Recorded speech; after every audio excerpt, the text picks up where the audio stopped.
हजुर प्रिय मित्र, तपाईलाई जय मसीह भन्न चाहन्छौँ। पास्टर निमा र मेरो तर्फबाट। जय मसीह। पास्टर निमा चाहिँ न्यू ह्याम्सरमा पास्टर गर्नुहुन्छ। म चाहिँ अहिले यता न उता, कहिले अलिकति यता आउने, कहिले कहिले नेपाल जाने गरिरहेको छु। तर जे भए पनि अहिले भने हामी दुईटा रमाइलो विषयमा कुरो गर्नेछौँ। एउटा चाहिँ कसैको मृत्युमा पैसा उठाउने कि नउठाउने, अनि अर्को चाहिँ विवाह गर्दाखेरि चर्चमा चाहिँ प्रत्येक परिवार अलिअलि पैसा उठाउने कि नउठाउने, त्यही विषयमा कुरो गर्नेछौँ। त्यही विषयमा चर्चा गर्नेछौँ। एकछिन तपाईँको ध्यान फेरि कतै नजाओस्, अनि हामी लामो कुरो गर्ने छैनौँ। हुन्छ दाजु, तपाईँलाई धेरै धन्यवाद। अहिले यो चर्च कतिवटा चर्चहरूमा जस्तै मैले सुरुमा सुन्दाखेरि मलाई अलिकति अड पनि लागेको थियो। म किनभने मेरो चाहिँ अब नेपालको कुना त्यो ठाउँमा हुर्केको, अनि त्यसपछि झट्टै आउँदाखेरि कतिवटा चर्चमा चाहिँ यो एउटा घरमा चाहिँ नि मराउ पर्यो, कसैको मृत्यु भयो भने यति रुपियाँ ल उठाउनु पर्ने भन्ने चलनहरू पनि देखियो। अनि यो विषयमा तपाईँको थट के छ? यो जुन मराउ पर्दाखेरि स्वाभाविक रूपमा त्यो परिवारलाई हजुर एउटा त शोकको अवस्था आउँछ त्यहाँ। अर्कोतिर अब त्यो फ्युनरल अथवा दाह संस्कार कसरी गर्ने, कुन विधिबाट गर्ने भन्ने कुराले आर्थिक रूपमा पनि ठुलै बोझ पर्न आउँछ। हजुर त्यसो हुँदाखेरि एउटा मण्डलीले जुन कुनै पनि घरमा मराउ पर्दाखेरि सहयोग गर्ने भन्ने कुरा छ, त्यो आफैमा नराम्रो होइन। सहयोग गर्ने कुरो त राम्रो कुरो हो।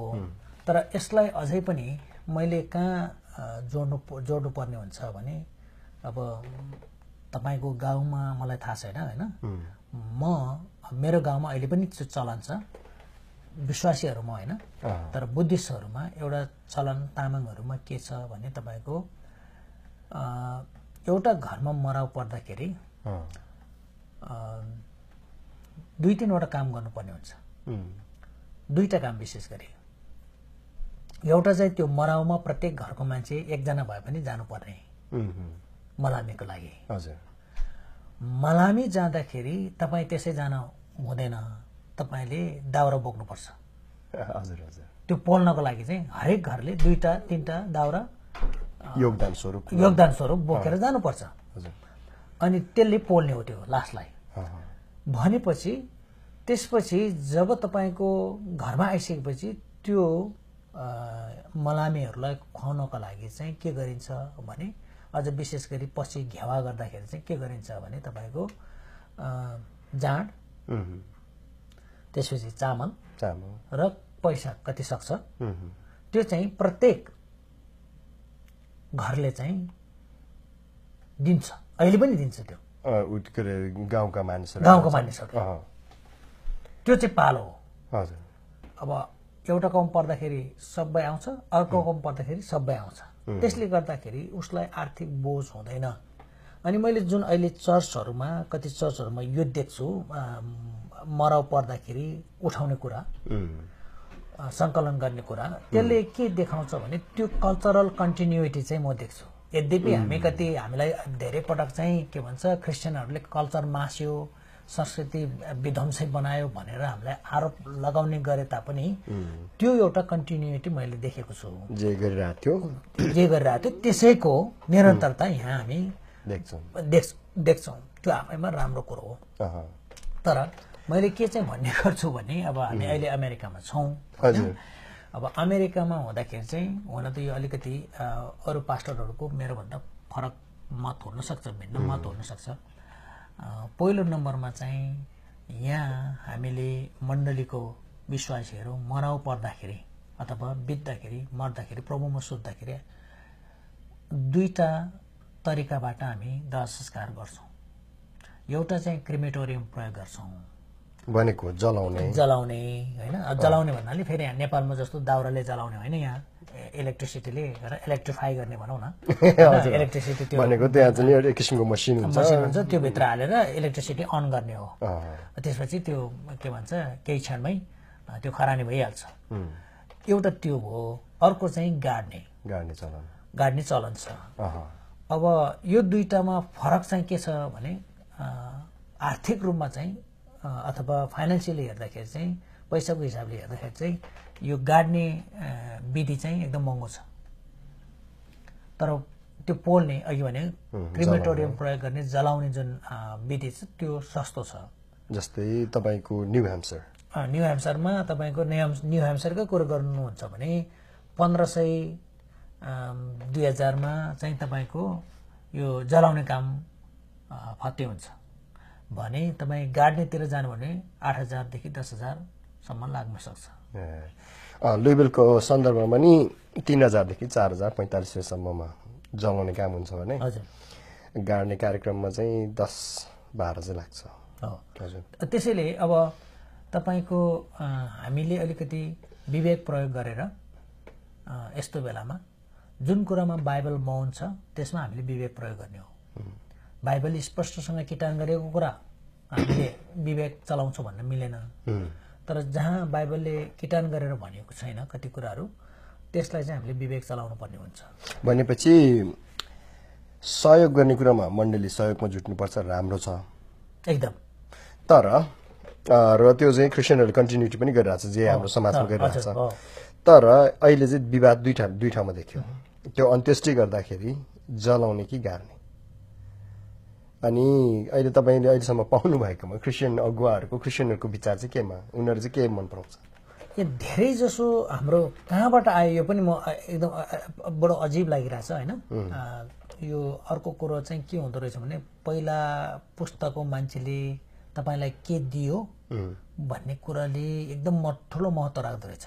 हजुर त्यसैले पहिला कसैले भनिदियो क्रिस्चियनहरुले चाहिँ गाड्नै पर्छ, गाड्ने चाहिँ क्रिस्चियन विधि हो भनेर चाहिँ सिकाइदियो हाम्रो विश्वासीहरुलाई। अनि त्यो छाप बस्यो कि अनि अहिले चाहिँ जलाउने भनेको चाहिँ क्रिस्चियन विधि होइन, गाड्नु चाहिँ क्रिस्चियन विधि हो भनेर बुझ्ने धेरैले त्यसरी बुझेको छ।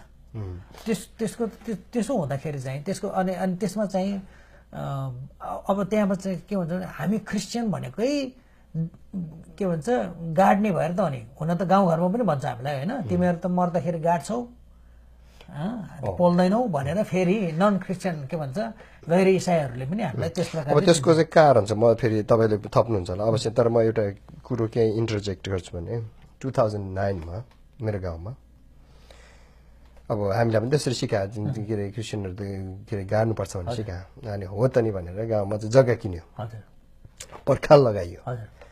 हाम्रो 40-50 पुगेका आमाहरू एकदम दुखी हुनुभयो। अब यिनीहरूले हामीलाई गाड्ने भयो भनेर के।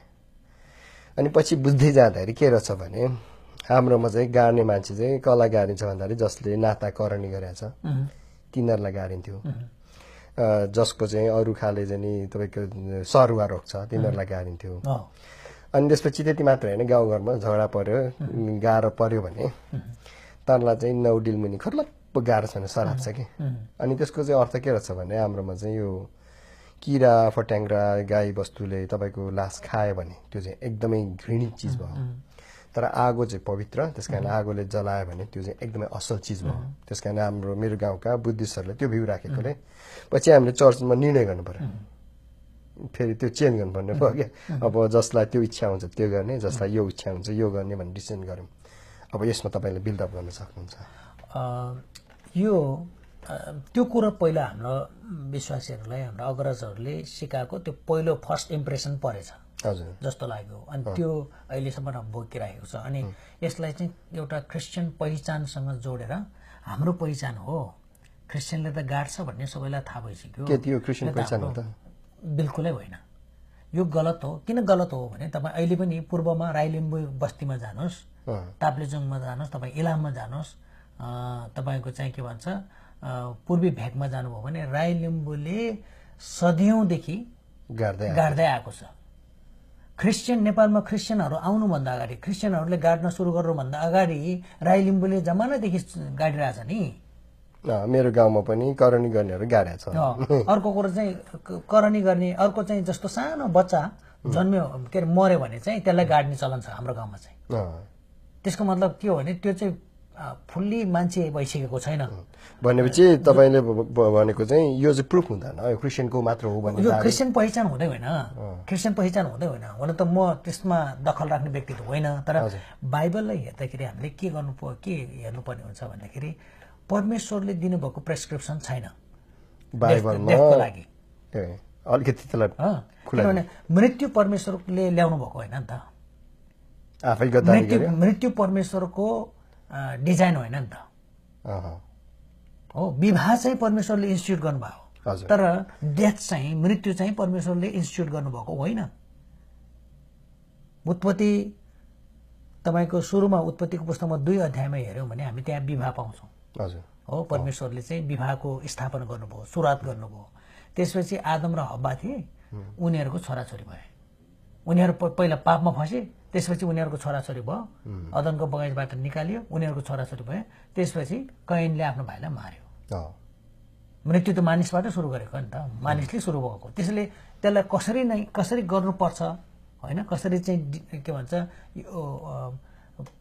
जलाउने या गाड्ने भन्ने कुरा चाहिँ स्पष्टसँग बिब्लिकल भनेपछि हाबिललाई गाड्यो या जलाइयो हामीलाई केही थाहा छैन अथवा त्यो गाडी हाल्यो भने पनि त्यो प्रेस्क्रिप्सन होइन डाक्टरले तपाईको यो दबाई खानुस् परमेश्वरले यसरी गर्नुपर्छ भनेर प्रेस्क्रिप्सन दिनुभएको होइन नि त मैले भन्न खोजेको त्यो आज्ञाको रूपमा दिएको छैन त्यसैले आज्ञाको रूपमा दिएको छैन भने त्यसलाई हामीले हाम्रो सन्दर्भ हाम्रो अवस्था हेरेर गर्नुपर्ने हुन्छ अहिले हामी व्यवहारिक कुरामा आउँछौं तर पहिलो कुरा त बिब्लिकली र थियोलोजिकली हेर्दाखेरि हामी त्यसमा त्यसरी चाहिँ रोमलिएर बस्नुपर्ने अवस्था छैन गाड्नै पर्छ भन्ने छैन किन त्यो छैन भन्नुहुन्छ भने हाम्रो फेरि अर्को कुरा चाहिँ हाम्रो हिजोको एउटा थट प्याटर्न छ नि हाम्रो वर्ल्ड भ्यू छ नि हाम्रो सोचाइ छ नि प्रभुलाई त विश्वास गरियो तर हाम्रो वर्ल्ड भ्यू चाहिँ चेन्ज भएको छैन किन चेन्ज भएको छैन भन्दाखेरि हिजो चाहिँ हामी कस्तो संस्कारबाट आयौं भने मैले क्रिया गर्यो भने मेरो बाउले चाहिँ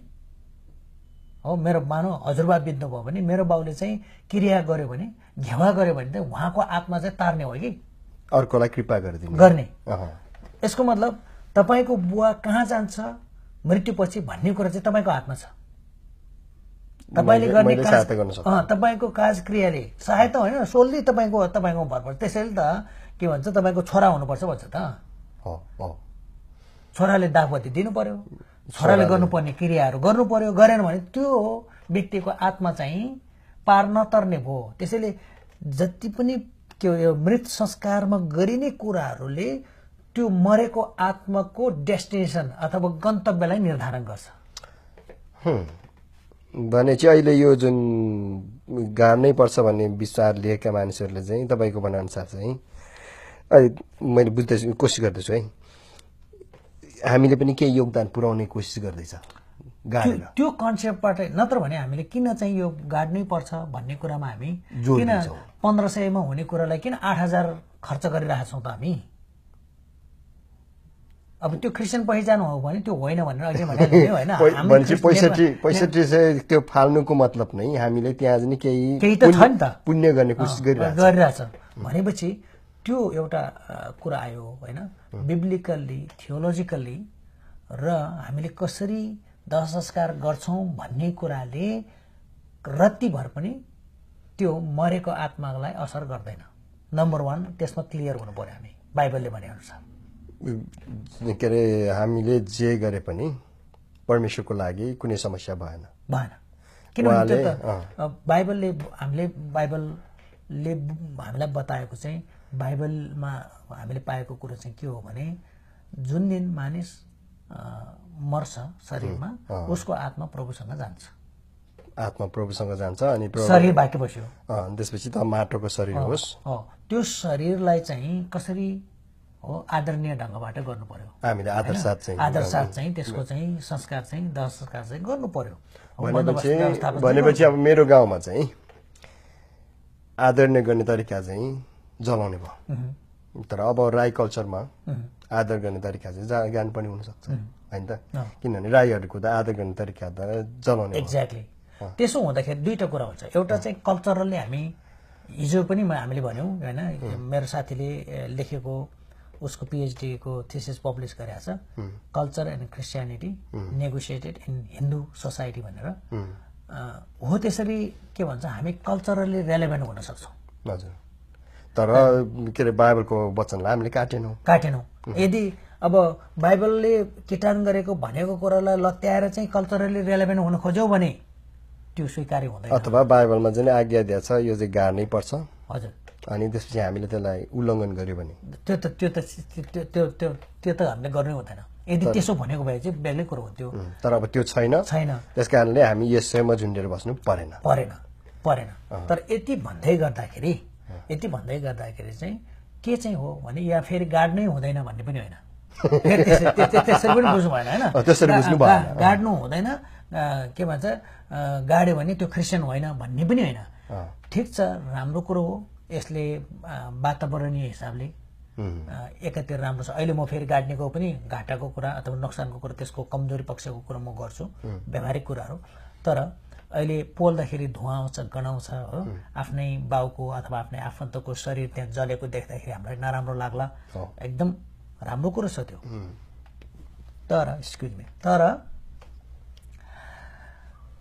त्यो चाहिँ के भइदियो भने त्यो त्यसरी नराम्रो हुन्छ। र मैले भन्न खोजेको चाहिँ यदि हाम्रो खर्चले भ्याउँछ हो र समाजबाट समुदायबाट विरोध आउँदैन, जग्गा उपलब्ध छ र सबै कुरा सामान्य छ भने त्यस्तो सामान्य अवस्थामा हामी गाडौँ हो।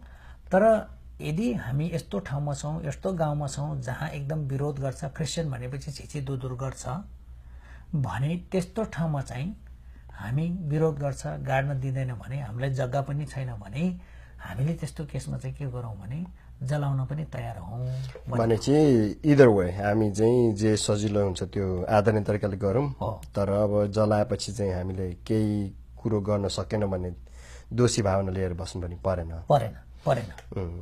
जे सहज हुन्छ त्यो गर्न सकिन्छ। हजुर मित्रहरू, हामी अहिले पास्टर निमासँग कुरो गरिरहेछौँ अनि विशेष गरेर क्रिस्चियनहरूले जलाउनुपर्छ कि गाड्नुपर्छ हाम्रो जीवनको भनौँ न हामी जब मृत्यु हुन्छौँ। अनि के थियोलोजिकली खास के कतिले के गाड्नै पर्छ भन्नुमा, कतिले चाहिँ के बाइबली रूपमा चाहिँ यो कुनै तर्क प्रस्तुत गरेर हो कि अथवा त्यस्तो केही छ कि होइन? त्यस्तो खासै अहिलेसम्म मैले बाइबल अध्ययन गरेँ, विशेष गरेर बाइबलमा त अहिले तपाईँ अघिदेखि तपाईँले भन्दै हुनुहुन्छ। तर अब एज अ होलमा पास्टरहरूले त्यसलाई किन रुचाउनुहुन्छ, उहाँहरूको बुझाइ के हो? मैले हेर्दाखेरि चाहिँ यो हुन त हाम्रो बालकृष्ण शर्मा दाईले यसैमा PhD गर्नुभएको हो, हजुर, विद्यावारिधि गर्नुभएको हो होइन। उहाँको थेसिसलाई हेर्दाखेरि पनि यसलाई एउटा क्रिस्चियन पहिचानको रूपमा नेपाली क्रिस्चियनहरूले लिएको छ। त्यसको मतलब यो चाहिँ क्रिस्चियन विधि हो, गाड्ने चाहिँ क्रिस्चियन विधि हो भनेर, र हिन्दूबाट अथवा हिजोको जुन ऊ थियो त्यसबाट अलग हुने किसिमले भनेर तर्क पनि गरेका छन्। तर त्यो पनि होइन, किनभने फेरि राई लिम्बूको फेरि कुरा गर्दाखेरि त्यहाँबाट आउँदाखेरि त फरक त भएन। प्रभुलाई विश्वास नगर्ने राई लिम्बूले पनि गाड्छ, प्रभुले विश्वास गरेर आए पनि राई लिम्बूले गाड्छ भने त्यो त फेरि फरक देखिएन। त्यसैले त्यो तर्क पनि के भन्छ, त्यो तर्कले पनि चाहिँ यसमा अथवा कुनै जातीय समुदायमा रेलेभेन्ट हुन सक्ला, हिन्दूमा हुन सक्ला हो, तर किराँतीहरूमा त्यो लागू नहुने भयो। मेरो गाउँतिर नहुने भयो। पहिचानकै हिसाबले भन्नुहुन्छ भने यो क्रिस्चियन होइन। नेपालमा क्रिस्चियनहरू आएर क्रिस्चियन भएर गाड्न थाल्नुभन्दा अगाडि, 100औं वर्ष अगाडिदेखि के भन्छ राई लिम्बूहरूले गाड्दै आएको हो। अहिले पनि पशुपतिमा तपाईँ जानुभयो भने त्यहाँ राई लिम्बूहरूको गाड्ने थलो नै छ त्यहाँ हो। त्यसैको छेउछेउमा क्रिस्चियनहरूले लुकीछिपी हो जस्तो तसो गाड्ने काम गरिरहेछ भनेपछि त्यो पहिचानको कुरालाई पनि हामीले पूर्ण रूपमा चाहिँ यो हाम्रै पहिचान हो भनेर भन्न सक्ने स्थिति पनि छैन। बाइबलले पनि किटान गरेर गाड्नै पर्छ, गाडेन भने चाहिँ स्वर्ग जाँदैन भनेर पनि भनेको छैन हो। यतातिर पोल्दाखेरि नरक जान्छ पनि भनेको छैन। भनेपछि यो हामीले समय परिस्थिति, हाम्रो औकात हेरेर, मण्डलीको औकात हेरेर, अवस्था हेरेर हामीले विवेक प्रयोग गरेर गर्न सकिने कुरो हो। त्यसरी जानुपर्छ। र कति ठाउँहरूमा अघि मैले भने वातावरणीय हिसाबले पोल्नुभन्दा गाड्नु राम्रो हो। तर अर्कोतिर पनि हेर्नुपर्छ, विशेष गरी हाम्रो नेपाल जस्तो देशमा जहाँ पहिरो जान्छ। तपाईँको पहाडमा गाउँमा चाहिँ तपाईँको लु चिहानको जग्गै किन्यौँ रे हामीले हो, विश्वासीहरू मिलेर पैसा उठाएर चिहानको लागि छुट्टै जग्गा किन्यौँ, डाँडा किन्यौँ, त्यहाँ गाड्यौँ हो। तर बर्खायाममा पानी परेकोले पहिरो गयो भने त्यो लास कहाँ आइपुग्छ? घर छेउमा आइपुग्छ। त्यसले हैजादेखि लिएर हो, हैजादेखि लिएर रोग बिमारदेखि लिएर त्रासदेखि लिएर धेरै कुरो त्यसले ल्याउँछ। त्यसो भएको हुनाले हामीले त्यो व्यावहारिक पक्षलाई पनि हेर्नु पर्यो। अर्कोतिर यदि हामीले विश्वासी भइसकेपछि गाड्नै पर्ने हो भनेर भन्यौँ भने कुनै घरमा हो, कुनै सेवामै लु हो, सङ्गति भएर कन्फरेन्स भइराखेको बेलामा आगो लाग्यो भने 10 जना विश्वासी चाहिँ डढेर मर्यो। अब त्यसको अवस्था के हुने? प्रश्न उठेन त। अघि भन्यौँ हामीले क्रिस्चियनले त गाड्नै पर्छ, तर यहाँ चाहिँ आगो लागि भएर मान्छे विश्वासी नै मर्यो अथवा प्लेन क्रास भएर तपाईँको चाहिँ समुद्रमा डुब्यो, पानीमा डुबेर मर्यो भने उसलाई गाड्न त पाइएन। भनिसकेपछि यस्तो कुरामा चाहिँ हामीले विवेक प्रयोग गरेर हाम्रो अवस्था हेरौँ, त्यसपछि परिवारको आर्थिक अवस्था पनि हेर्नु पर्यो हो। र म चाहिँ व्यक्तिगत रूपमा यदि 1500मा तपाईँको जलाउन सकिन्छ भने फेरि अघि म सुरुको तपाईँको प्रश्नमा आउँछु, 8000मा गाड्नको लागि चाहिँ बाँकी मण्डलीको सदस्यहरूलाई किन भार दिनु? 1500मा काम सिद्ध्याउने, 6500 बचाउने। एक्ज्याक्टली। अरू विश्वासीले दिँदा राम्रो हो, अघि भनिहालेँ नि। तर त्यो 8000 उठाएर चाहिँ भार नपुर्याउ, के भन्छ, नचाहिँदो भार नबोकाउँ भन्ने हो। 1500 भयो भने त सबैले थोर थोर दिँदा हो। तर हामी त त्यसरी हुँदैन भनेर चाहिँ मण्डलीको, सानो मण्डलीको टाउकोमा, फेरि मण्डलीको परिवारको टाउकोमा चाहिँ त्यत्रो आर्थिक भार गरेर चाहिँ 8000 उठाएर चाहिँ हामी त्यसो नगर्दा पनि हुन्छ भन्ने मेरो विचार हो। धेरै धन्यवाद। के अरे यो चाहिँ हामीले सोच्नै पर्छ, अगुवा भएपछि कतिवटा कुरो हामीले बाइबलसँग काटेको छ कि छैन, जुध्या छैन भने त्यसलाई हाम्रो समाज सौदा हामीले गर्न सक्छौँ एकदम। के अरे अर्को चाहिँ जस्तै प्र्याक्टिकली अब जस्तै केन्टकीमा चाहिँ कतिजनाको साँच्चै नै त्यो नै एकदमै इच्छा हो भने अप्सन चाहिँ आफ्नो दफनको लागि आफैले जग्गा किनेर राख्ने, किनभने 8000मा 4000 जति त खास उसलाई गाड्ने जग्गा किनेको हो नि त होइन। अनि त्यसपछि बक्साको कुरो आफै किनेर रोजेर राख्न पनि सकिन्छ, इन्सुरेन्स गर्न सकिन्छ होइन। त्यस कारणले यो छलफलले तपाईँ अगुवाहरूलाई, तपाईँ व्यक्तिहरूलाई पनि निर्णय गर्न सेवा पुगेको होस् भनेर हामी चाहन्छौँ। र हामीले आज हेऱ्यौँ क्रिस्चियनको पहिचान होइन गाड्नु, तपाईँलाई पाए पर्ने ठाउँमा तपाईँले आफ्नो गाउँठाउँ अनुसार जे आदरणीय हुन्छ त्यो अन्त्येष्टि गर्दाखेरि जुन शरीर छ त्यसलाई दफन गर्दाखेरि जुन तरिकाले गर्दा आदरणीय हुन्छ त्यो तरिकाले पास्टर अगुवाहरूले गर्न सकिने भयो एकदम।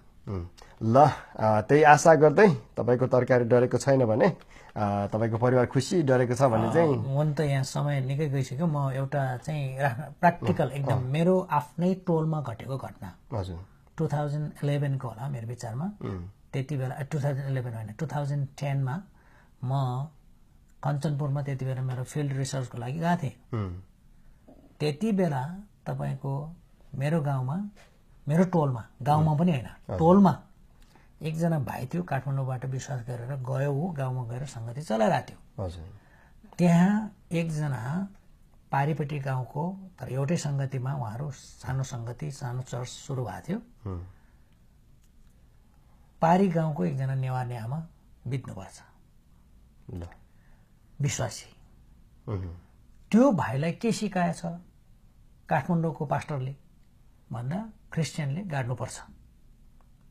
त्यसपछि त्यो भाइले त्यो मराउ परेको घरमा गएर उहाँको छोराहरू आए, बाहिर थियो, नाइन्जेल पर्क्यो, आइसकेपछि सरसल्लाह गरेर आमा चाहिँ विश्वासी, हेर्नुहोस् अब हामी विश्वासी भइसकेपछि आमाको लासलाई चाहिँ गाड्नुपर्छ, उहाँ त बप्तिस्मा भइसक्नु भएको मान्छे भनिसकेपछि छोराहरूले पनि निकै लामो विवादपछि सहमति दिनुभयो, सहमति जनाउनु भयो। र लोन त तपाईँहरूकै विधिबाट गर्नुहोस् भने भनिसकेपछि भोलिपल्ट चाहिँ त्यो लासलाई लगेर फेरि लास गाड्ने ठाउँ छैन, सार्वजनिक ठाउँ छैन। त्यो अगुवा भाइ, पास्टर भनौँ या अगुवा भाइ, भर्खरको जवान भाइ, त्यो भाइले झन्डै के भन्छ 1 घन्टा हिँड्नुपर्ने, माथिदेखि तल खोलाको छेउमा उसको खेत थियो, खेतको छेउमा चाहिँ उसको बाँझो जग्गा थियो। अनि त्यहाँ लगेर गाडेछ त्यो लासलाई, लगेर गाड्यो उँधोतिर खोलाको छेउमा लगेर, त्यही खोलामा जहाँ चाहिँ के भन्छ नन क्रिस्चियन अथवा हिन्दूहरूले पोल्ने गर्थ्यो। अब तामाङहरूले त गाउँमा माथि टाढामा पोल्ने भएको, तर तलै लगेर, किनभने माथि जग्गा नभएको कारणले तल खेतको छेउमा भएको खोलाको छेउमा खाली जग्गामा गाड्यो। क्रिस्चियन विधिअनुसार फ्युनरल भयो भनेर बस्यो। त्यसको 3 दिन पछाडि माघे सङ्क्रान्ति भनेको ठुलै चाड हो गाउँमा।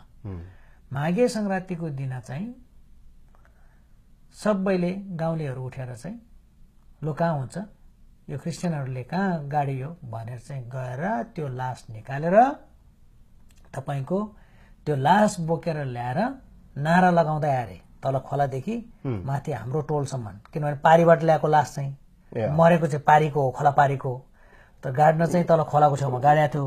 पास्टर चाहिँ यता गाउँ चाहिँ सङ्गति हुने चाहिँ मेरो टोलमा भएको हुनाले त्यो लासलाई बोकेर ल्यायो झिकेर, नारा लगाउँदाखेरि चाहिँ मेरो बाउको नाउँ लिएर फलानाको छोरा मृत्यु भनेको चाहिँ म, मुर्दाबाद, फलानाको छोरा मुर्दाबाद, यसु मुर्दाबाद भनेर नारा लगाउँदै गाउँलेले त्यो लास निकालेर ल्यायो। 3 दिन पछाडि ल्याएर माघे सङ्क्रान्तिको दिन तपाईँको रात, अघिल्लो रात मसान्तको रातमा ढोकामा आधी भित्र आधी बाहिर लास राख्यो।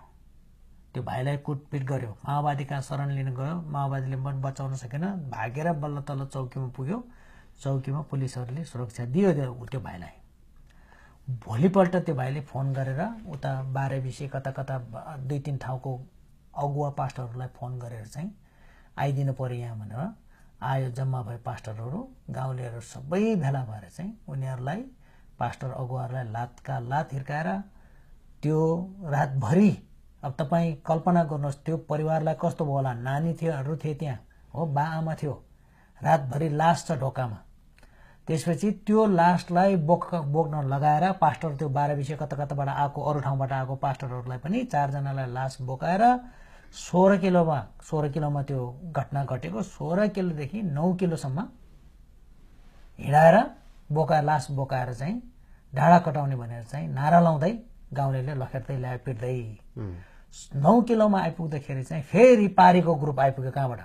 पारीको ग्रुप आएर हिजो जहाँको चाहिँ त्यो बोजू बित्नु भएको थियो आमै, त्यतापट्टिको चाहिँ आएर कहाँ लान खोजेको यो क्रिस्चियनहरूले लास बेचेर खान आँटेको हो क्या हो भनेर फेरि त्यो 9 किलो बाटो चाहिँ फर्काएर ल्याएर नाराबाजी गर्दै तल्लो बाटो, त्यो मूल गाडी जाने बाटो नगएर तल्लो बाटो लाँदै हिजो जहाँनिर गाडिएको थियो त्यही खोलाको छेउमा लगेर त्यही क्रिस्चियन पास्टर अगुवाहरूलाई दाउरा काट्न लगाएर पोल्न लगायो।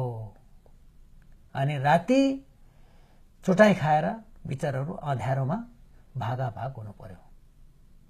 त्यति बेला के भन्छ यो मानवाधिकारवादीहरू कहाँ गए, हाम्रो महासङ्घहरू कहाँ गए, हाम्रो पास्टर अगुवाहरू कहाँ गए, काठमाडौँको कसैले उ गरेन। अनि त्यो भाइलाई हामीले मुद्दा दायर गरौँ, जसले त्यो गरेको थियो त्यसको नाममा मुद्दा दिउँ भन्दाखेरि त्यो पनि भाइले पनि राम्रै कुरो गरेछ। अहिले हेर्दाखेरि त्यसो नगरौँ दाजु, किनभने म यहीँ बस्नुपर्छ, हो, म मिल्नुपर्छ, क्षमा दिन्छु, बरु म क्षमा माग्छु भने चाहिँ बल्ल तल्ल साम्य भयो र त्यो घटना त्यसरी गर्यो। बरु त्योभन्दा त पहिल्यै त्यही चलाएको भए हुन्थ्यो नि त, त्यत्रो शास्ति हुने थिएन। त्यो शास्ति हामी आफैले निम्त्यायौँ, हो। अनि त्यस्तो खालको, अनि त्यसलाई फेरि गवाई बनाउने हामी, हो, प्रभुको निम्ति मैले दुःख भोगेँ भनेर भन्ने। अब हामी आफै चाहिँ कतिपय कुराहरू, हो, बाइबलले किटान गरेर भनेका, आज्ञा गरेका कुराहरूलाई चाहिँ हामीले तलमाथि गर्नु हुँदैन। त्यसको निम्ति हामी ज्यान दिन पनि तयार हुनुपर्छ। तर जुन कुरा हामीले कम्प्रोमाइज गर्न सक्ने, कम्प्रोमाइज भन्दा पनि त्यहाँको परिस्थिति अनुसार गर्न सक्ने कुराहरू छन् भने त्यो गर्नुपर्छ। त्यस्तो घटना धेरै दोहोरिएका छन्। अनि जहिले पनि यो राज्यलाई दोस्याउने, हो, राज्यसँग चाहिँ जग्गा माग्ने भन्ने कुरा जुन छ, आफ्नो ठाउँमा होला, त्यो राम्रो कुरो हो दियो भने सरकारले, तर दिँदैखेरि पनि हामीले त्यसकै पछाडि लागेर चाहिँ जानु पर्दैन। हाम्रो समाज, हाम्रो गाउँ ठाउँको परिवेश सकेसम्म हामी मिलेर बसौँ। एकदम किनभने हाम्रो समाज एकदमै हामीले कतिचोटि चाहिँ नराम्रो कुरालाई पहिला हेर्छौँ, तर समाजमा मर्दा पर्दा दुःखमा परेकाहरूलाई दया देखाउँछ र एकले अर्कालाई सहायता गर्ने वातावरण पनि छ। तपाईँले अब यो लम्बे पनि केही हुन्न, हाम्रो मित्रहरूलाई यो चाहिँ चाहिने चिज पनि हो कि हामी सबैलाई। यस कारण अहिले जस्तै अब यही कुरो गर्दाखेरि सुरुमा म आउँदाखेरि एउटा जानेको चाहिँ हामी क्रिस्चियनहरू अथवा यो लास मरेको लासलाई एकले छुनुहुन्छ, छुनु हुँदैन, जानु हुँदैन, यो छ नि, यो के क्रिस्चियनहरूले मरेको लास छुनुहुन्न? यो यस्तो छ, प्राय मलाई पनि त्यो भन्ने गरेको हो गाउँमा होइन।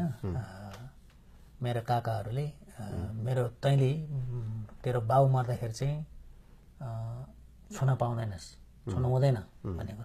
अब यदि गैर इसाईहरूले हामीलाई भन्यो होइन, तिमीहरू इसाई भएको कारण छुनु हुँदैन, हामी छुन दिँदैनौँ भन्यो भने जबरजस्ती त्यो छुनै पर्ने चाहिँ छैन। मैले छुएर मेरो बाउ स्वर्ग जाने त होइन, त्यसैले म किन त्यसमा मरे हत्या गर्नु होइन। तर हामीले चाहिँ फेरि हामी विश्वासी भयौँ हो, अब हाम्रो तर्फबाट चाहिँ तपाईँ विश्वासी होइन, तपाईँ गैर इसाई हो, तपाईँले छुनु हुँदैन, यो चाहिँ विश्वासीको लास हो भनेर चाहिँ भन्न मिलेन, बुझ्नु भएन। तर हामीलाई चाहिँ हामी छुन तयार, बोक्न तयार, सबै कुरो गर्न तयार छौँ।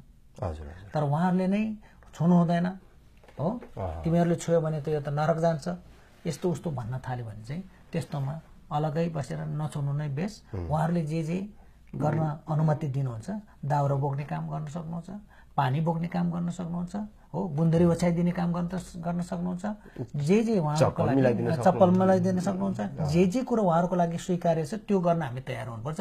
होइन मेरो बाउ हो, मेरो बाजे हो, मैले किन छुन नपाउने भनेर चाहिँ मेरो पनि अधिकार छ भनेर चाहिँ फेरि त्यो जोरी खोज्न जानु चाहिँ प्रभुले हामीलाई सिकाउनु भएको बाटो चाहिँ त्यो होइन।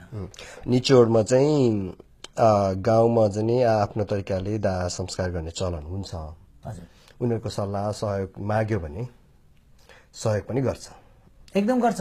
मैले फेरि मलाई एउटा कुरा याद आयो, मैले यो युएमएनको आर्काइभ हेर्दै थिएँ, त्यसको आर्काइभको रेकर्ड हेर्दै जाँदाखेरि धेरै वर्ष अगाडि जोनाथन लिन्डेल भन्ने व्यक्तिलाई जिम्मा दिएको रहेछ युएमएनले, युनाइटेड मिसन टु नेपालले, कल्चरल स्टडी गर्नु, यो दाह संस्कारको बारेमा के गर्ने, यहाँ केही गरी विश्वासी मऱ्यो भने चाहिँ पोल्ने कि गाड्ने त, त्यस विषयमा अध्ययन गर्नु भनेर दिएको छ। उहाँले चाहिँ पुरा के अरे हिन्दूहरूलाई, छिमेकीहरूलाई होइन सोधेर, उहाँले प्रश्नावली बनाएर इन्टरभ्यू गरेर, यदि क्रिस्चियन मर्यो भने यहाँ गाड्दा के अरे तिमीहरू पोल्ने ठाउँमा पोल्दाखेरि समस्या हुन्छ हुँदैन, तिमीहरूले सहयोग गर्छौ कि गर्दैनौ, के छ तिमीहरूको विचार भनेर भन्दाखेरि धेरै हिन्दूहरूले के भनेको रहेछ भने, गैर इसाईहरूले के भनेको रहेछ, ठिक छ पोल्दा हुन्छ, तर हामी जुन ठाउँमा पोल्छौँ त्यहाँ चाहिँ नपोलोस्, अघि अलिक कि तलतिर कि मासतिर पोलोस्, हामी दाउरा पनि दिन्छौँ, हामी पनि सहयोग गर्छौँ, सबै कुरा गर्न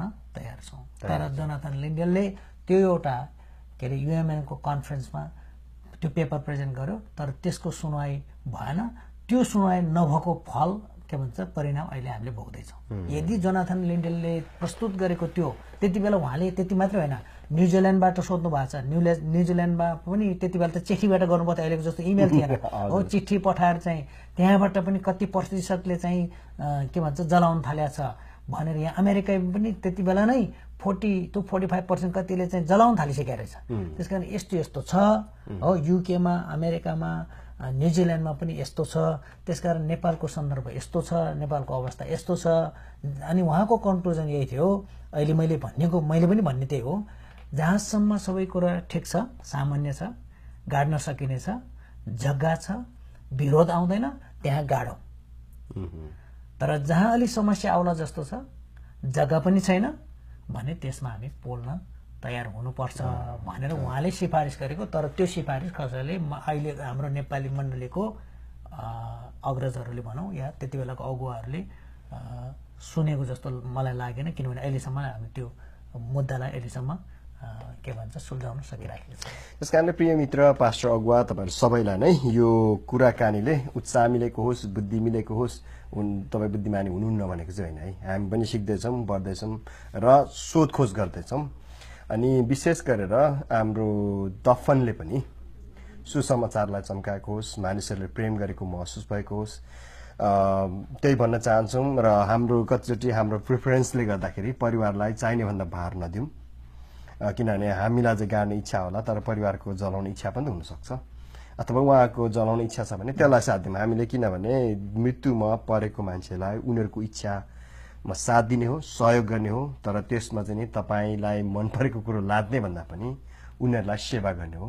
र तपाईँको सेवा गराइबाट उसको नाता आफन्तहरूलाई मनपर्ने बनेको होस् र सुसमाचारको कारण बनेको होस्, त्यही कामना गरौँ एकदम है। ल, धेरै धन्यवाद। तपाईँले कति लामो के अरे खोजेर छलफल गरेर अनि आफ्नो व्यक्तिगत अनुभवहरू पनि सेयर गरिदिनु भयो। अनि यसले पक्कै पनि हामीलाई आशा पुग्नेछ भन्ने आशा राखेको छु दाइ, है त। जय मसी गरौँ है त। ल, जय मसी। तपाईँहरू कतिजना अहिले अब सुतेर हेर्नुभयो होला, कतिजना उठेर हेर्नुभयो होला, कतिजना किचनमा हेर्नुभयो होला। जेसुकै भए पनि यसले तपाईँलाई उत्साह मिलेको होस् है त। हुन्छ, ल अहिलेलाई भने बिदा मागेँ है।